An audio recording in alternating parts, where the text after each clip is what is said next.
ईशा पिछले कई दिनों से महसूस कर रही थी कि सूरज उससे कुछ बड़ा सच छिपा रहा है।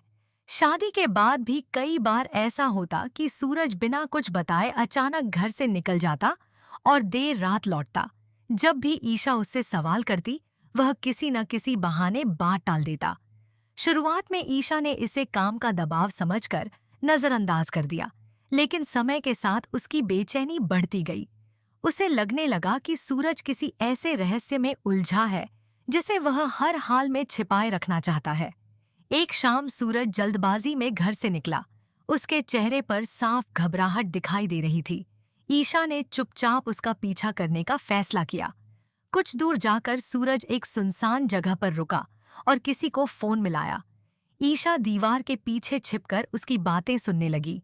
फोन जुड़ते ही सूरज ने सख्त आवाज में कहा, मैंने पहले ही समय दिया था। अगर आज रात तक पूरे पैसे नहीं पहुंचे तो दादा भाई किसी को नहीं छोड़ेगा। दादा भाई? नाम सुनते ही ईशा के होश उड़ गए। यही वह रहस्यमयी शख्स था जिससे पूरे शहर के अपराधी कांपते थे। ईशा का दिल टूट गया। उसे लगा कि सूरज ने सचमुच अपराध की दुनिया अपना ली है। वह खुद को संभाल नहीं पाई और तुरंत उसके सामने पहुंच गई। उसने अपनी जेब से हथकड़ी निकाली और बिना देर किए सूरज के हाथों में डाल दी।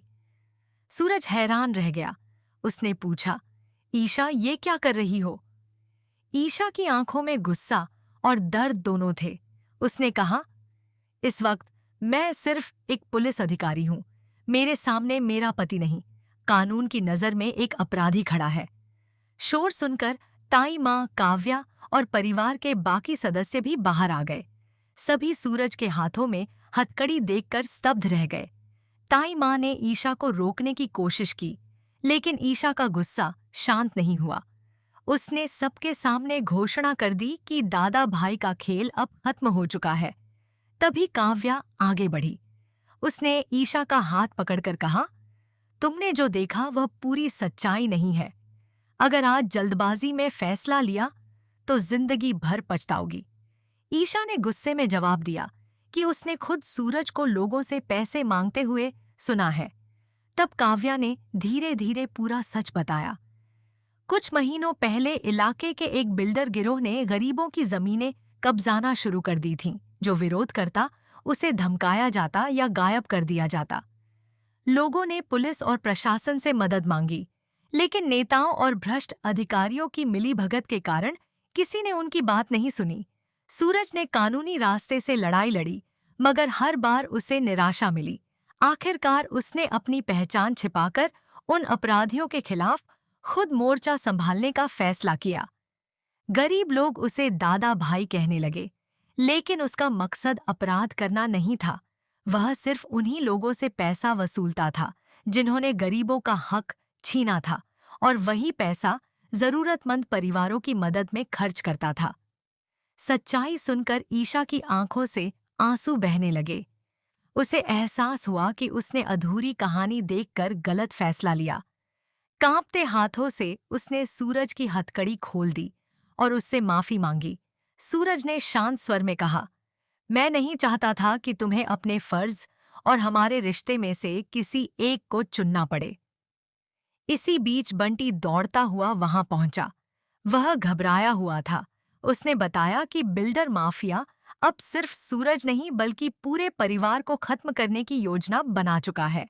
यह सुनते ही माहौल बदल गया। ईशा ने तुरंत अपनी पुलिस टीम को फोन किया और पूरे इलाके की सुरक्षा बढ़ाने के आदेश दिए। लेकिन सूरज जानता था कि सिर्फ सुरक्षा बढ़ाने से बात नहीं बनेगी। उसी रात दोनों ने पुराने केसों की फाइलें खंगालनी शुरू की।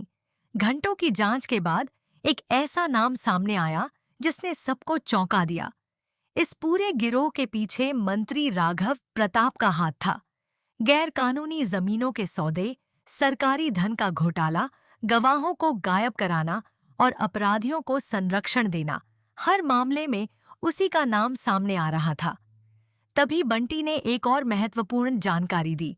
उसने बताया कि गिरोह के सारे सबूत शहर के बाहर बने एक फार्म हाउस में छिपाए गए हैं। अगले ही दिन ईशा ने एक गुप्त ऑपरेशन की योजना बनाई। रात होते ही पुलिस की टीम अलग अलग रास्तों से फार्म हाउस पहुंची।